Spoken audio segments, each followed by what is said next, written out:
Origin Unexplained. The Vanishing Corridor. Why certain places swallow people whole. This is Origin Unexplained, and today we are stepping into territory that doesn't just unsettle. It reshapes how you think about the world under your feet. This time with stories from those that returned after disappearing. They are pretty interesting. We are discussing people who have vanished and returned to tell their story. Not only national parks, but other places as well. The national park system markets itself as a sanctuary, open air, untouched nature, pristine landscapes, and so on. Yet, behind those scenic overlooks and perfectly manicured trail maps is a truth that has been quietly ignored for decades. People are vanishing in these places, thousands of them, and the official explanations do not match the evidence. Today we are lifting the veil on electromagnetic interference fields, rumored portal points, time distortions, and the silent cooperation between certain park rangers and federal agencies. This episode is not about campfire rumors or Bigfoot stories. This is about the cover-ups. When you lay the data side by side, it becomes painfully obvious. Something is happening in these parks, and it is not random. I find the adult descriptions most interesting. First, we're going to get into some of the stuff that's been going on, what it is, and then we're going to get into those stories. So, electromagnetic interference is one of the most consistent signatures found in the final known locations of missing hikers. There are places where compasses begin spinning as if the needle has lost its north entirely. Radios cut out with an unnatural crispness and the kind of silence that feels intentional, not accidental.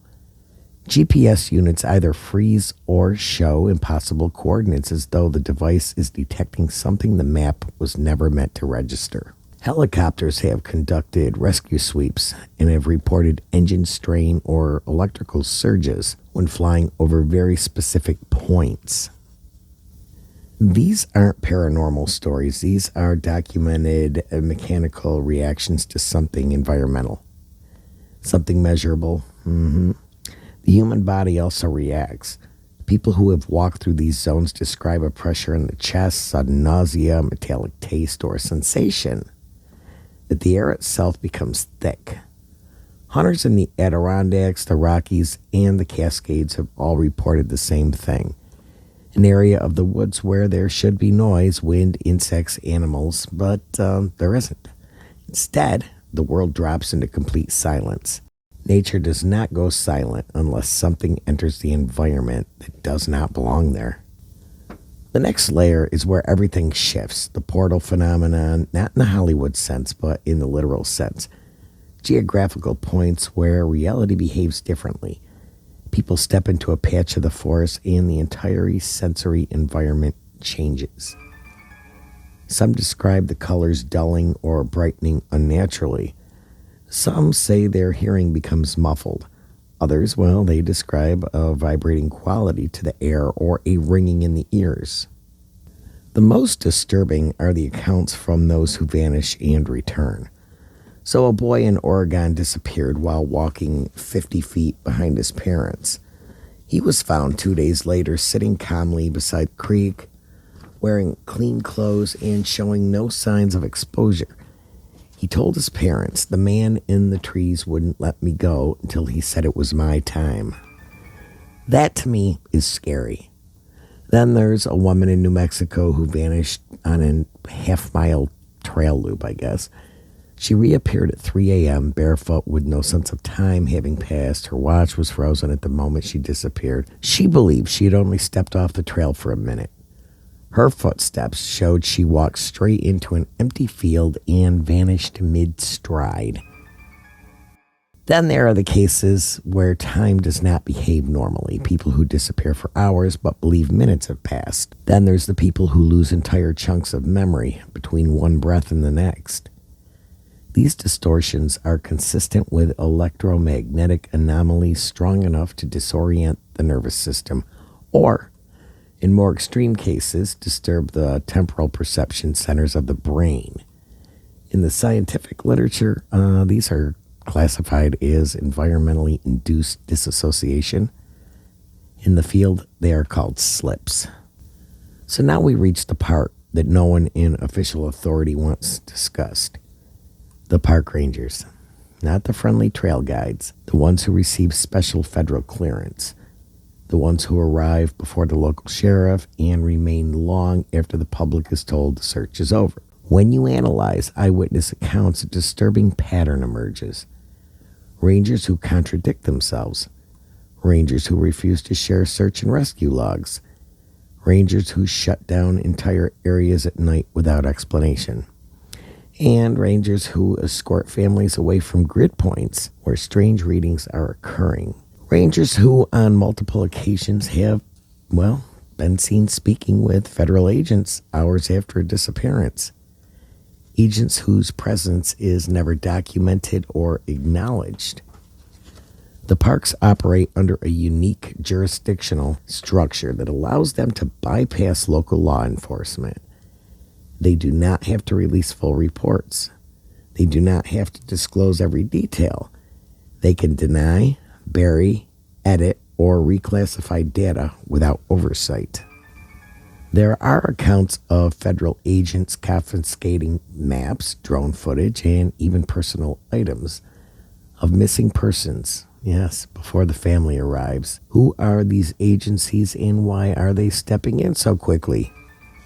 The most plausible conclusion is that some of these missing cases intersect with areas the government monitors. Areas where underground caverns, magnetic anomalies, or classified operations intersect with the surface world. The fact that these clusters often sit above fault lines or deep cave systems is not coincidence, guys.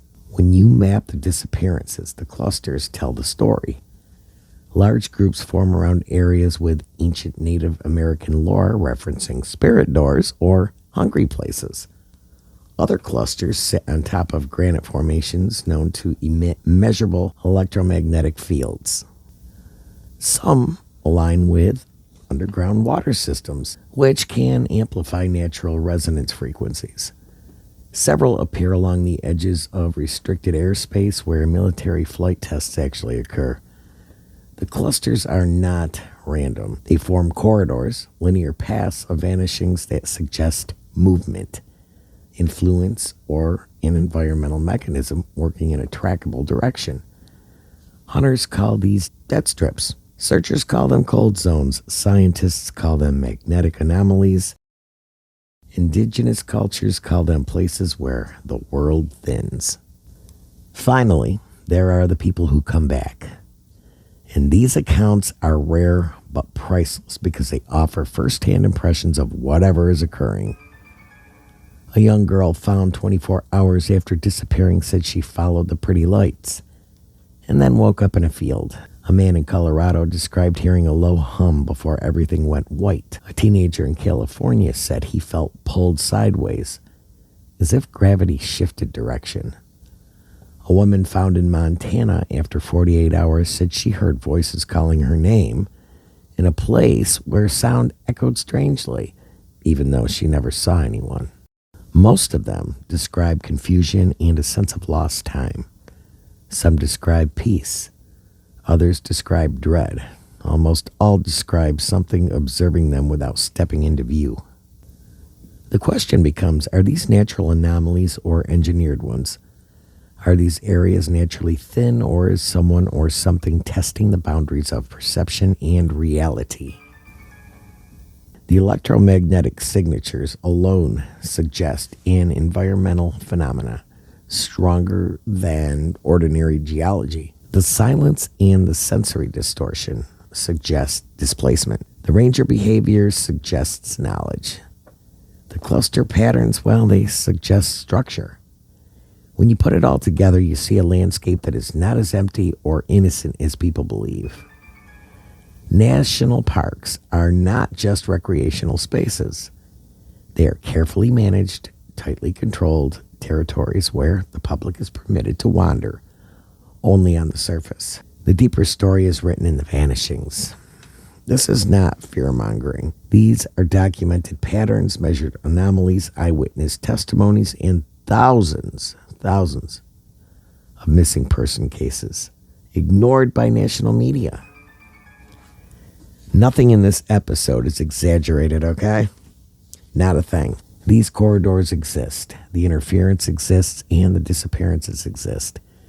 The silence from authorities exists, and the evidence is not fringe. It is inconvenient. So now, what you're waiting for, let's discuss some cases where the people returned. The first one, the hunter in Montana. A man in his early 50s disappeared while elk hunting in Bitterroot Mountains. He was experienced, armed, and had a GPS unit on him. After 48 hours missing, he was found walking along a logging road barefoot, even though his boots were never recovered. He told rescuers, "I saw a light between the trees like a doorway, but not built, just open." He described stepping toward it and hearing a low hum, then waking up, what felt like minutes later, disoriented and thirsty with no memory of how he lost time or distance. He thought he had been gone maybe an hour, but it was 2 full days that had passed. Second story, the woman from Crater Lake. A solo hiker in her 30s vanished while taking photos off trail. She was found 4 days later on a ridge miles away, dehydrated but otherwise physically fine. She told family and investigators that she felt pulled sideways. Her words were, "It was like the forest bent, like the air had weight, and then there was no color. I think I was underground, but not dirt. It was blank like white noise and a shape." She said she was with others, but never saw them, just felt them, heard them breathe, and so on. When she refused to lie down on what she called the tables, she said everything reversed like a rubber band snapping. She doesn't talk about it anymore. Not now. Third story, the man who vanished near Brown Mountain. This one's especially telling. A man in his 40s disappeared in an area already famous for the mysterious Brown Mountain lights. He was camping alone and was last seen near one of the trails that leads toward the ridge, where the lights are often spotted. When he reappeared 3 days later, he was physically unharmed but mentally shaken. He said, "I was at a place that looked like here, but it wasn't. The trees were the same, but nothing made sound, not even wind. I screamed and there was no echo. It's like sound didn't exist." He described seeing a black shape, human-sized, that moved without walking, just gliding behind trees. It was watching, but not curious, just waiting. I don't know. He still refuses to hike again. Next story, the Vietnam vet in the Ozarks. This man had military training. He went missing on a solo fishing trip. His boat was found, but he wasn't. 4 days later, he flagged down a car miles away, disheveled and shaking. He kept repeating, "They're underground. I heard them moving." He told his brother it was like a generator in the sky and a heartbeat in the ground. He claimed he was taken underground through a natural opening that didn't look like a cave. It vibrated.